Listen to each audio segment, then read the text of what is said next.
Come here, Dex. All right, buddy. All right, guys. I'm just going to try to make a very simple, unbelievably basic video for all the average dog owners out there who really don't have an idea where to start or what to do, okay? This is Dexter. I'm just babysitting him while his family is gone. I worked with him a while back, probably, I don't know, several months ago. And so his family, his mama said they haven't been doing too much with him. They slacked off, and that's normal. That's all part of it. So I'm just going to take him out and work with him a little bit. But what I want people to pay attention to, the purpose of this video isn't about the obedience. I don't care about that right now. It's not about the commands. It's not about the obedience. It's about the communication used to translate to the dog what you want. This is where so many people fail. I see a lot of my own clients. I see a lot of people, okay? What they do is they talk to the dog like the dog understands what they're saying. In reality, they don't, guys. That's not how they operate, you know? So I see so many mistakes that would make your life a lot easier when trying to communicate with your dog. You know, for example, I see people using the dog's name over and over and over to where, you know, they use it like a command, you know? Or the lack of using the dog's name before giving a command. A lot of dogs think their name may be no because the owner's always yelling no, no, no. When they go out and they practice obedience with their dog, a lot of people are just too angry and too firm and too drill sergeant like, okay? You have to keep it very simple, very basic for the dog to understand, very clear. And everything has to have a purpose for the dog so they understand it very clearly. So I'm going to do really simple basic stuff here, and I'll explain what I'm doing as I go. Again, I don't care about the obedience here. I just want to show how at least I communicate to the dog exactly what I want. So it'll be very, very simple, okay? To start off, I'm going to use Dexter's name before I give him a command every single time. And I'll walk you through it as I'm going, and, you know, we'll see how we go from there. Come here, Dexter. Okay. Okay. Ready? Dexter, place. Yes. Good boy, Dex. Good. Good boy. Dexter.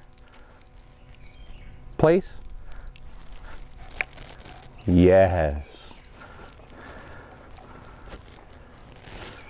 Good boy, Dexter.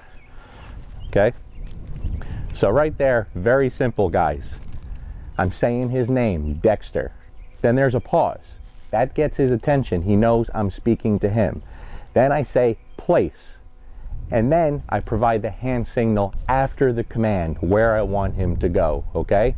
Once he's up there, I mark it with a yes. Yes means you did what I did, you did what I asked at that moment, and now I'm going to reward with some food, okay? Very, very simple, guys. You could use verbal markers like I'm using now, yes, or you could use a clicker. It doesn't matter. And the thing about this, guys, what I'm doing here, it doesn't matter what kind of trainer you are. It doesn't matter if you're a force-free trainer, a balance trainer. It doesn't care if you use prong collars, e-collars. If you don't believe in tools, it doesn't matter. The one thing that all dog trainers have in common is the need to communicate clearly with their dog, okay? So now I'm going to do the same exact thing I just did there with the place command, but I'm not going to mark and reward. Instead, I'm going to ask him to hold it, so I'm not going to mark, and then I'm going to release him using his release command, which is free dog. So it'll look like this. Come here, Dex. Come here, boy. Dexter, place. Good boy, Dexter. Good. Good means you're doing what I want. Keep doing it. Free dog. And he's released. Okay? That's when there's no reward coming. Good job, Dexter. Good boy. All right, Dexter. See, he wants to go back up there because very quickly he learns, well, when I go up there, I get to eat. Good things happen, okay? You want the dog to understand, to enjoy the process. But there's no yelling, there's no screaming, and there's a break between everything I'm saying. So again, Dexter, place. Good boy, Dexter. Good. Good job. Free dog. Now he's released. Very, very simple. And I know this is basic, guys. Beyond basic, it really is. But the truth is, there are millions of dog owners all over the world that don't understand the most basic of dog communication. They don't know where to start. They don't know what to do. And listen, with Luca, what do you practice with Mango? I look at dog training like athletics, like sports, okay? I work on the basics.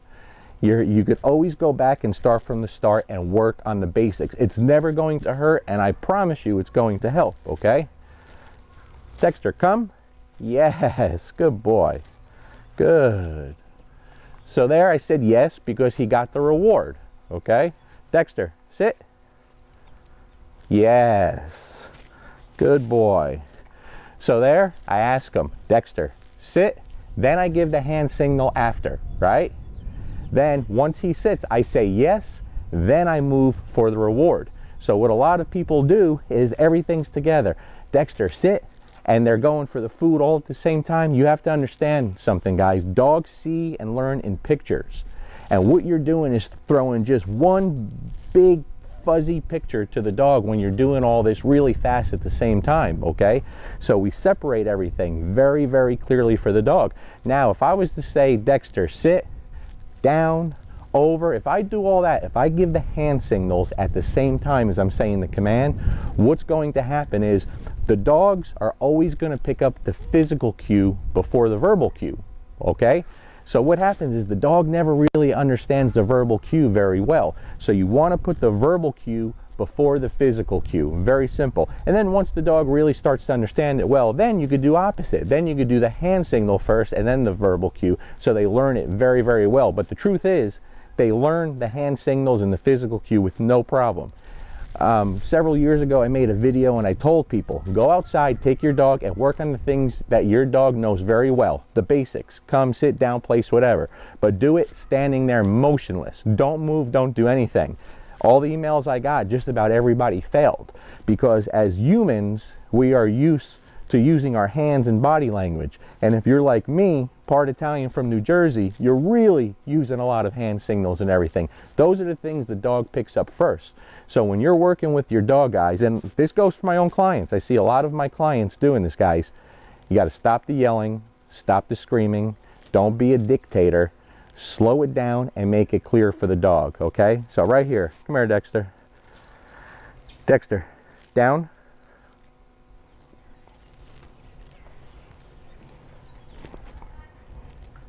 Yes, good boy. Good job there, Dexter. Good boy. Attaboy. Now, right there, he hesitated. I didn't start saying Dexter, Dexter. I didn't keep saying down, down. I said Dexter, down. I gave him the hand. He hesitated. Then I just helped him with light leash pressure, guidance. He's on a flat buckle collar and a leash, guys, okay? That's just negative reinforcement. So when people hear negative reinforcement, it sounds like something bad because the word negative. Okay, all it is applying that really light leash pressure. He goes down with it. When he starts moving into it, that makes it go away. Then I mark with a yes and reward. So simple, so basic.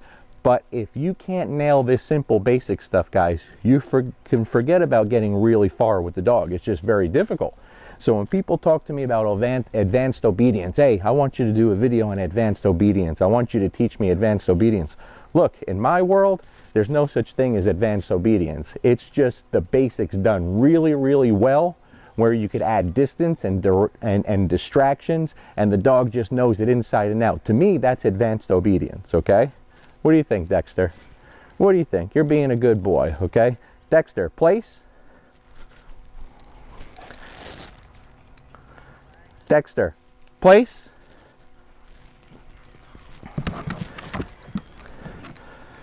Yes, good boy, Dexter. Good. Good job, Dexter. And the other thing is, guys, again, as humans, it's very easy to do everything at the same time. That's what your brain wants to do. It can be very difficult to break it down and slow it down for ourselves. There's not a video that I've ever put out where I don't see 1,000 mistakes. You know, I see a lot of mistakes in every video I do. That's why videos are so important, because you can go back and go, oh man, I messed up there. My timing was off there, or I could do that better. So I know a lot of people, a lot of trainers are scared to put out videos because you don't want to be ridiculed. First of all, forget that. No matter how good you are, people are going to ridicule you, and you're going to have haters no matter what, okay? Worry when no one pays attention. But by putting videos out, and if you don't want to release them, you do it for yourself, you will detect all of your errors and mistakes, and the next time be able to do it better. And that's why videos are so important, guys. But like I say, there's not a video that I put out where I don't see a bunch of mistakes on my end, unless you're really thinking about it, which I don't. I don't care. I just go out and work the dog, you know what I mean? Right now, I'm trying to slow it down and be very conscious of what I'm doing with the timing. Dexter, come. Dexter, sit. Yes. Good boy, Dexter. So right there, again, come. Dexter, sit. I gave the hand signal. I waited to mark because he was looking around. I want the dog engaged with me. So then when he looked up at me, I said yes. And then I rewarded, okay? Now, I see a lot of people, and not that this is a mistake, but I want you to understand. And a lot of this, especially with the e-collar work, I see a lot of people doing this. They're working on the recall, right? So it doesn't matter what tool you're using. So what they'll do is they're working on the dog's recall. They're teaching the dog to recall to come to them for the first time. They're in the early stages. And what they'll do is this. Watch, I'll show you. Dexter, come. Sit. Yes. Right? Nothing wrong with that. They're working on the recall. They call the dog to them, and then they want the dog to sit. And then they mark and reward. Now, in reality, you have to think about what you are marking, okay? What are you working on? Yeah, you called the dog to you, and he did. But if you're just starting to teach in this, guys, you should have marked with a yes the second the dog comes to you, turns around. Because when they know the marker word, that's what brings on the speed of the command, okay? So when you say, Dexter, come, the second he turns around, you should say yes, and that should make him come fast, because he knows when he hears yes, now something good is coming, okay? But what I did there is I called him to me, and then I asked him to sit, and I marked and rewarded that. So in reality, right there, I'm working on the sit. I'm not working on the recall. I never marked that recall when he turned around, and that's important. You have to there's nothing wrong with that, but just know what you're rewarding there is the sit, not the recall. So think about these little things, guys, when you're working with the dog, okay? Because like I said, they don't speak our words. They don't speak our language. It's very complicated for them. It's very complicated. So you got to slow it down and really keep it simple and clear. Dexter, come. Yes, good boy. Good job, Dexter. So there, the second he just turned and took a step, I marked it with a yes, right? Dexter, sit. Now I want him holding that for a minute, right? And you start working on it. Now I want him to start making mistakes so I can correct the mistakes, right? You turn around, you engage him. Sit. Good boy, Dexter. Good. Now you ask him to hold it. Hold it. Then you go to him. Yes. Good boy. Okay? We just had a discussion with this on social media about mistakes. Guys, you want the dog to make the mistakes in the early stages of training. You want them to make the mistakes now, because every time they make the mistake and you fix it, that's how they're really learning. That's where the deep learning comes from. If they never make a mistake and you're not fixing it, the learning isn't real clear. And then what's going to happen is they're going to make the mistakes down the road when you don't want them to. So we want the mistakes now. For all the folks that were in that discussion when I talked about it on social media, that's what I mean by that, guys. I want the repetitions of mistakes. That's where they're going to get really good at it. So if he makes a mistake 10 times in a row, I'm going to fix it 10 times in a row, okay? If he makes it 10 times in a row and I fix it 9 times, well, then that's never going to go away. That's going to be a problem. But you see how I fixed that. Spatial pressure, a little right? Means wrong answer. That's not what I want. Now, if he was to do something later on that I had to give him a correction for, it would be no. So let's say he jumped on me. There it would be no, and then I would apply a correction, okay? But when we're training and we're learning and we're teaching, if he gives me the wrong answer, I'm just going to say, that's not what I want. Let's do it this way, buddy, okay? It becomes very clear to the dog. What do you think? Dexter, come. Dexter, sit. Good boy. Dexter, down. Attaboy. Attaboy, Dexter. Good, and you ask him to hold it, right? Dexter, place. Good, Dexter. Good boy. Everything's very clear. Then you go to him, you walk away, okay? See? As you walk away, he thinks that you want him to follow. And so you allow that, guys. You don't make a big deal about it. All right? If he gets off, watch. Place. Good boy. I want that. I want that at the early stages, guys. Now you go to him, yes, and you reward that. That's how you start adding that duration, little by little. Come on, Dexter. So if you want to start adding tone and duration to your commands, you don't put them in a place and then walk away 20 feet, and when the dog gets off, you hammer them, you give them a harsh crack. You don't. That's not what you want to do. Okay? You put them on there, and you just extend it a few seconds at a time, a foot at a time, then 2 feet at a time. Everything's done in little increments. You break it down very simply, guys, okay? Really, really simply. What do you think, Dexter? Good. Dexter, place. Good boy, Dexter. That's a good boy. Dexter, over. Place. Yes, good boy, Dexter. Good job. Good job. And you guys got to remember, guys, you're not going to be using food forever. Not that you can't reward your dog when they're older and, you know, fully trained. Of course you want to reward your dog. But we use food in the beginning to teach a new behavior, to motivate the dog, to shape the behavior the way we want it done. Because first thing you got to do is teach the dog how to follow, right? Even going back more basic. So if we got food here, and let's say your dog don't know a marker word, you're just starting from day one. You have a new puppy, right? And the dog's hungry. Hey, Dex. And we put it by their nose, and we just teach them to follow, right? Follow, follow, follow, follow. Yes. And Dexter's not a really motivated dog for food. And he doesn't like to chase things, right? He doesn't want to, but that's what you do. And as he follows it, even if it's just a little, you say yes, and then you reward. That's how they learn how to follow the food, and that's how they learn what the marker word is.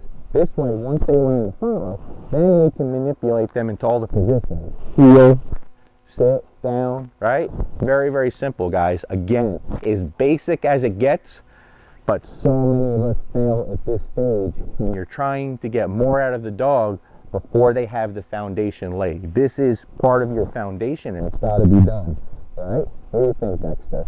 What do you think? Good dog. Good boy, Dex. Good boy. Good boy, Dexter. Hey, that's a good boy. Come on. Come on. That's a good, yeah, that's a good, oh, that's a good boy. What do you do? Oh, that's a good boy. Okay. Good job, Dex. Yes, good boy. Good boy, Dex. And that's what I wanted there. I just wanted him to have a little fun and then see what he was going to offer. He offered a command on his own because he knows, hey, when I go up here, good things happen. So if he jumped up there with life, I say yes, I reward. You let the dog interact with you. You let the dog be active, okay? The more active he is, the more you're going to get out of him, I promise. Dexter, come. Yes, good boy. Good job. Good job, Dexter. Very, very nice. That's a good job, buddy. Yes. So again, for the new folks out there, he's giving me that attention. I'm marking and rewarding that. I didn't ask for anything, but if he's going to dial in on me and give me that eye contact, I'm going to mark it with a yes and reward. The more you do that, the more he's going to be into you. This way, when you start taking him out in public, he understands, hey, my dad here, my mom here, that's still the most important thing to me, you know? Really simple, guys. Really, really simple. What do you think, Dex? You want to wrap this up, buddy? What do you think? All right, Dexter, please. Now, if I want him to hold it, good, Dexter. Good job. Good, please keep doing what I asked you to do. Good boy. Good boy. Good. Good. This is his thinking. I want to go this, I want to do this. It's simple. Keep him short. Good place. Good thing. Just going to stand in front of him and move up. Right? Good thing. Good. So then you stop and once it gets off. I can also let him off and then go, place. Put him there. Okay? Do it both ways. He's going to learn it better. Right? Free dog there. So then there's no reward. So we release him with the free dog. But his job is to hold it until I mark it and reward it. That's also a release. That's just an active release. If I say yes and reward, that means he can go. Or if I don't mark it and reward, that means you have to hold it until I say free dog. Good job, Dex. Good job. Make sure your dog knows the release command, guys. It's really important. What do you think, Dexter? What do you think, buddy? Come on, come on. Come here, buddy. Come here, Dex. What are you doing? Ah, that's a good boy. Yeah. Good job, Dex. But again, guys, slow and communicate it as clearly as possible. The name, Dexter, right? Place, then the hand signal, yes, then move for the reward. That simple, that basic, okay? And the reason I'm doing this is, you know, myself and so many people put out videos all the time, and sometimes we overlook the everyday dog owner that doesn't have a dog trainer and struggles with the most simple concept of teaching their dog, okay? That's it. This is one of the first things we're going to do. The first thing you're going to do with your dog is, you know, introduce the marker, either a clicker or the verbal command, and just mark it and feed, mark it and feed, mark it and feed. That's what they learn it is. Then they learn how to follow the food, right? Follow the food. They follow it, yes, then they get it. They follow the food, yes, then they get it. Once they get that, now you can start teaching the positions. You can use leash pressure, you can use luring with the hand. So if I wanted the hand to sit and I just pull up gently here, yes, good boy. Good boy, Dexter. He understands leash pressure, right? He's just got a flat buckle collar on him. But if I just do that, or if I just move him this way, yes, good boy. Right? If I want him to go that way, that's simple. Straight line, yes, he goes with it. Right? Good. Straight line. Yes. Right? So I'm barely pulling on that, guys. We just want him to understand the pressure. The other thing with most dogs, what you want him to do, if you notice with Dexter, I'm giving him food. I'd rather not do that. I want a dog to chase the food, right? So when I say yes, I'm going to move the food away from the dog. This dog doesn't want to chase the food. If I chase him to go for another food, we can get him to do that. But he's not doing the chasing and moving the food, and he just said that. Let's see. All right, Dexter. So let's give you that. Sit.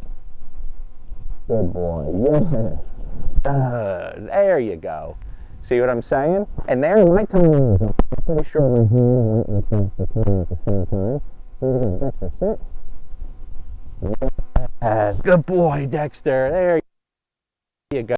Happy to go into getting the food. Build that drive up a little bit. Make him more interactive. What do you think? Oh, what do you think, buddy? What? Oh, that's a good boy. That's a good boy. Good. Now, if you remember, when I got Dexter to train with him a while back, his big issue was his owner would take him out plenty of times, give him time, and he'd come in the house and poop in his crate over and over and over and over. And it was, you know, that's a hard thing to live with. So we fixed that. And when I brought him home after the board and train, what I realized was Dexter wasn't the problem. The other dog was the problem. The other dog was living with a lot of anxiety and stressing Dexter out. So the second we addressed the other dog, who's a really good dog, he just had a lot of anxiety that the family didn't really catch on to. Once we addressed that dog's anxiety, it was Dexter really settled down nice. And he's a great dog. What do you think, Dexter? You my buddy? I think you go home tomorrow, pal. You go home tomorrow. Oh, all right. Sit. Yes. That's another thing. Get the dog fired up if you can, and then ask for a command. Come on, boy. Come on, Dex. Come on. Oh, that's it. Come here, Dex. Dex, sit. Sit. Nah, that's a down. Sit. Yes, good boy. Good job. Come on, go get it. Come get it. Come get it. Come get it. Come get it. A Malinois, he is not, but he's a good boy. That's Dexter, right? And every dog's going to be different. And that's why I use Dexter. I didn't want to show you with one of my dogs because I want you to see little mistakes here and there, and they're not going to make a lot of mistakes. If there's any mistakes on my dogs, it's really my fault. I'm the one making the mistakes. So I know this is a little long, but I wanted to see how clear I can keep it for the average dog owner that has no idea, or the average dog owner who hires a trainer and they slap a prong collar on a dog or the e-collar on the dog, and everything's done through force. Run away from those people, folks. That's not dog training. That's not what you want, okay? All those tools are fantastic. They work beautifully when in the right hands. Very, very important. Food, clickers, prong collars, e-collars, it's all about the person at the other end of the leash. It's that simple. Very, very important, okay? You gotta train humanely. You have to. You gotta have the welfare of the animal first over everything else. The owners will appreciate it, I promise you. I promise you. What do you think, buddy? We're gonna end it? So if you guys have questions, hit me up. Again, I know this is boring and as basic and simple as it gets. But even some of my dog trainer friends out there who maybe haven't been doing this for so long, watch your stuff. Are you making everything very clear for your own dogs, for your clients' dogs, okay? Like I said, if I watch any of my videos, I could point out a ton of mistakes, things that I can do better every time. And so a lot of you may find the same thing, or maybe not. Maybe you're not making mistakes, all right? Say bye, Dex. What do you think, buddy? It's all over. That's it. That's it. Yes. So you see, now he's offering behaviors. He wants to eat, and it is almost dinner time. So that's good, guys. They catch on quick, all right? Thanks for watching. Peace. Good boy, Dexter. You're a good fella.